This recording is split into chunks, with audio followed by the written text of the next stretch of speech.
Morning, everyone.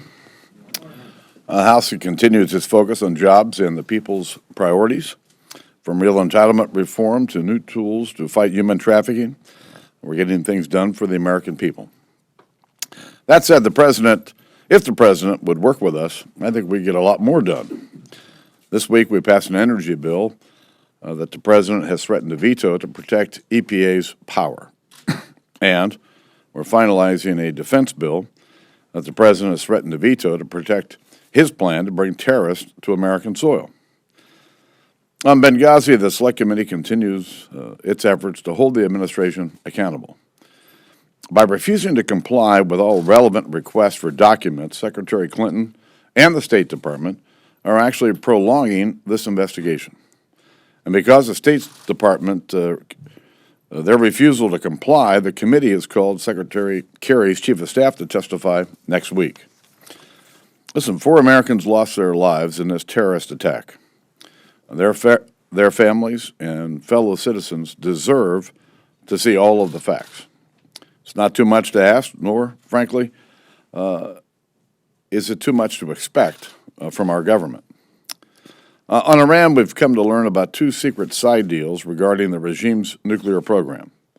These side deals pertain to key issues, such as Iran's past nuclear activities and access to the Parchin military facility. Congress and the American people have a right and an obligation to review these side deals. And we sent a letter to the president asking his administration to make sure that those documents are available for Congress and the American people to review. Well, one way we know that this is a bad deal is because the more we learn, the more questions we have. You know, is America safer with a deal that provides the world's biggest state sponsor of terror with more than $100 billion in cash? Is America safer with a deal that allows Iran to evade inspectors for at least 24 days and possibly longer? Is America safer with a deal that lifts the embargo on ballistic missiles? And is America safer with a deal where after 10 years, Iran will have an industrialized nuclear program?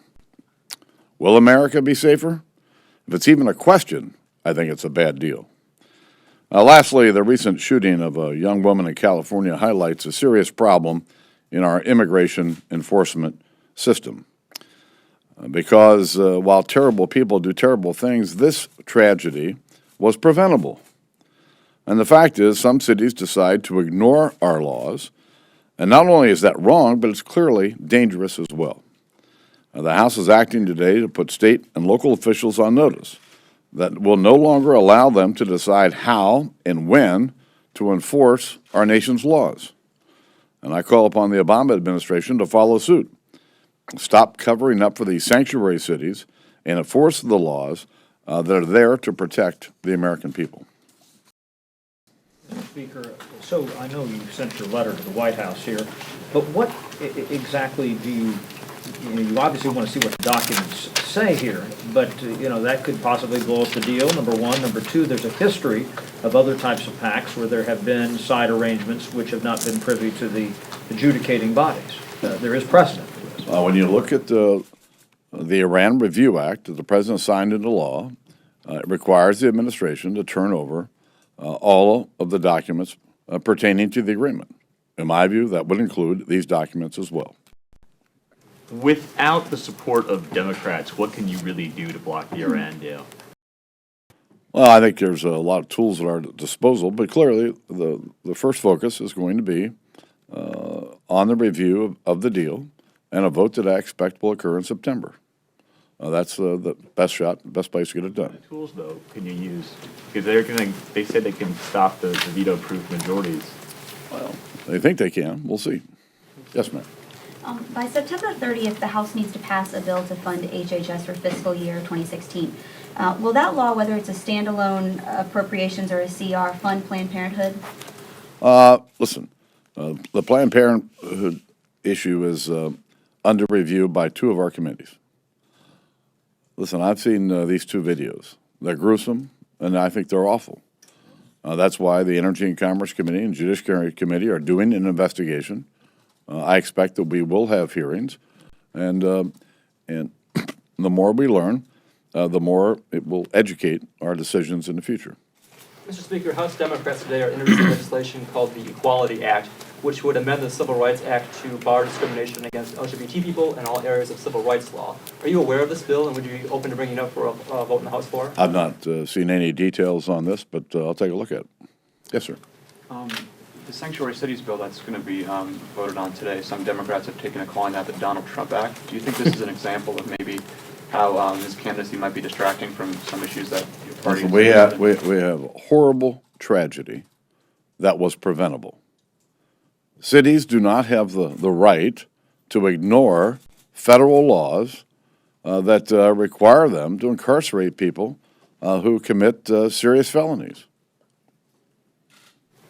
Regarding the appropriations process, when the Senate was taken by Republicans, you went out of your way to say that there wasn't going to be a shutdown, there wasn't going to be a debt ceiling fight, and yet we seem to be headed toward the possibility of those two things by the end of the year.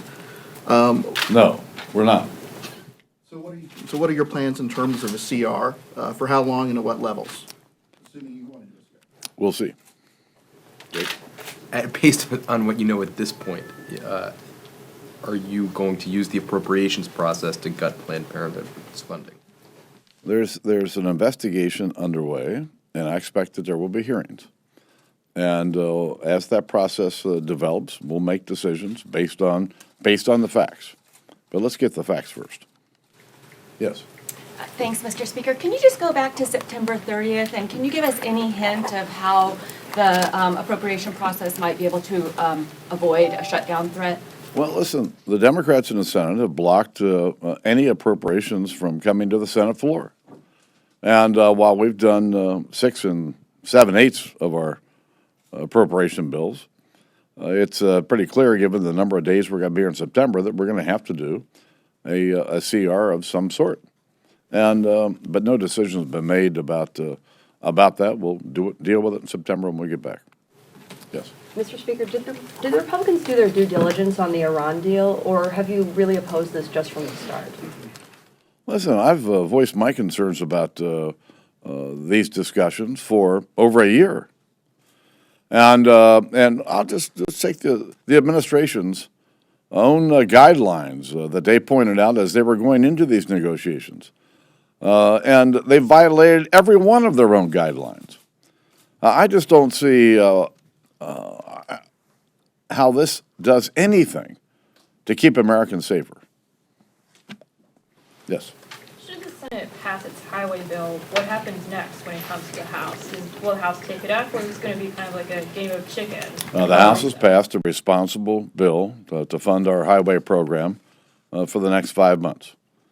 There's a lot of concern being raised by our committee chairman and others about the policy that's contained in the bill the Senate is considering. But we don't know what that bill is going to look like until they pass it. And until they do, I think I'll reserve judgment on how we'll proceed. Thanks.